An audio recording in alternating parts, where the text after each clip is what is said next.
वास्तुशास्त्र के अनुसार यह जानना अत्यंत आवश्यक है कि पूजा घर में किन देवताओं की मूर्तियां एक साथ रखनी चाहिए और किन्हें नहीं।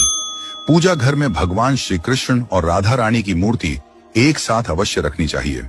इन दोनों की संयुक्त मूर्ति रखने से पति पत्नी में प्रेम, विश्वास और सामंजस्य बना रहता है। राधा कृष्ण का युगल रूप प्रेम और भक्ति की अनुपम मिसाल माना गया है। इनकी मूर्ति से गृह क्लेश दूर होते हैं और धन धान्य में वृद्धि होती है।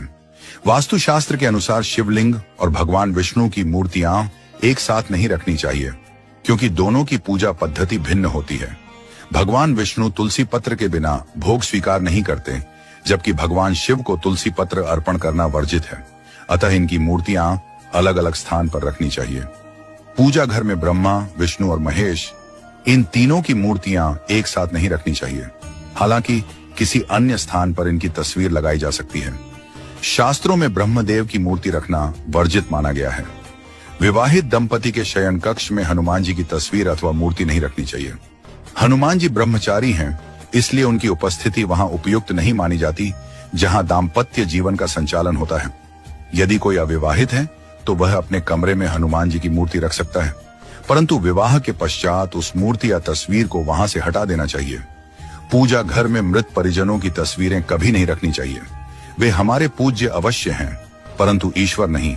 उनकी पूजा केवल पितृपक्ष में श्रद्धा से की जानी चाहिए, न कि प्रतिदिन पूजा स्थल पर।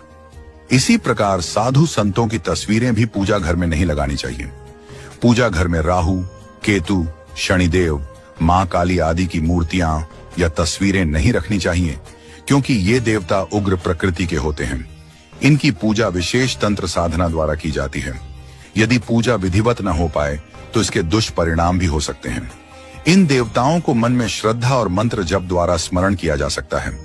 पूजा घर में किसी भी देवी देवता की क्रोधित मुद्रा, युद्ध या संहार की तस्वीरें नहीं रखनी चाहिए। केवल प्रसन्न मुद्रा और आशीर्वाद देती हुई मूर्तियां या तस्वीरें ही शुभ मानी जाती हैं। पूजा घर को नियमित रूप से स्वच्छ और पवित्र बनाए रखना चाहिए।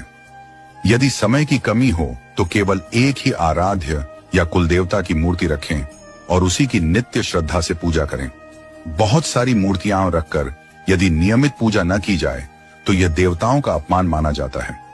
पूजा घर केवल आराध्य देव का स्थान होता है, वहां केवल उन्हीं को सर्वोच्च स्थान देना चाहिए। वास्तुशास्त्र के अनुसार पूजा घर का एक निश्चित स्थान और दिशा निर्धारित होती है। पूजा घर सदैव ईशान दिशा में ही बनवाना चाहिए। ईशान दिशा अर्थात उत्तर और पूर्व के मध्य की दिशा। यह दिशा सर्वाधिक पवित्र और सकारात्मक ऊर्जा से युक्त मानी जाती है। इस दिशा में पूजा घर बनाने से ध्यान, भक्ति और साधना में विशेष लाभ प्राप्त होता है।